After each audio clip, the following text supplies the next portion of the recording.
d'enquête dirigée par le juge Ashraf Konaï concernant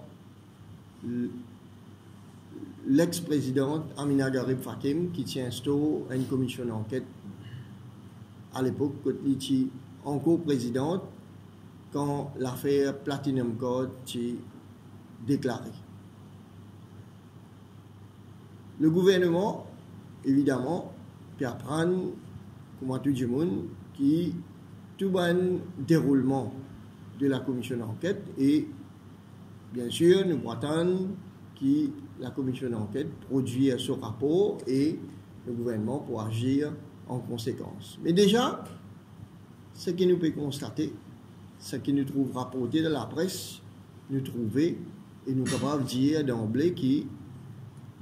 pendant la période que Mme Garib Fakim est encore présidente et qui l'ITPAL vers la démission, d'emblée nous trouvons que plusieurs du monde qui fin entouré à ce moment-là, plus ou moins pour donner conseil, et je tiens un agenda essentiellement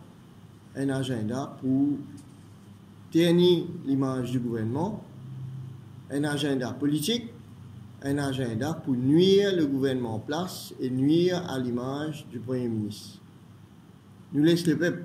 le soin de tirer ses propres conclusions, nous allons lire le rapport ensemble et le gouvernement pour prendre ses responsabilités une fois que la commission d'enquête soumet son rapport. L'autre élément qui domine l'actualité, qui en cours et domine l'actualité, c'est l'enquête de l'ICAC concernant Alvaro Sobrino. Le peuple bien connaît que l'ICAC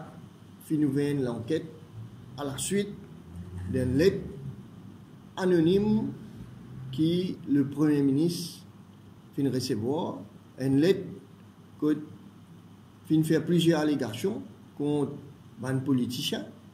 contre certaines personnalités,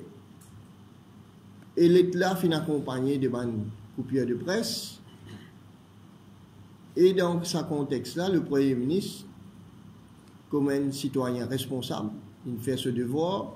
il dépose sa lettre-là à l'ICAC. Quand Alvaro Sobrino fin rentre Maurice, l'ICAC fin appelle lui, fin interroge lui under warning, et le gouvernement laisse l'ICAC faire ce travail en toute indépendance. Et nous pouvons guetter jusqu'à côté de ça, l'enquête là aboutit. Allez, ça prouve que le gouvernement a l'intention, il a la ferme intention de faire toute la lumière autour de toute bonne allégation que l'opposition et une certaine section de la presse viennent faire concernant Alvaro Sobrino et Bandimoun qui finit permettre lui fin Maurice et démarre un business dans Maurice et gagne certaines licences qui un certain nombre aujourd'hui fini révoquées. L'affaire l'amicale, moi nous tous connaissons la population tout entière trouver que les 4 condamnés dans l'affaire l'amicale retrouvent la liberté. Et après une décision de la commission de pouvoir en grâce, donc je retrouve la liberté sur une base humanitaire. Vous avez connu que ça va être 4 condamnés là, je termine peine de prison le 17 mars 2019, mais avant tout, c'est le gouvernement qui finit venir avec la loi qui permet à ban condamné gagner une remise de peine et pour tout le monde, non seulement pour sa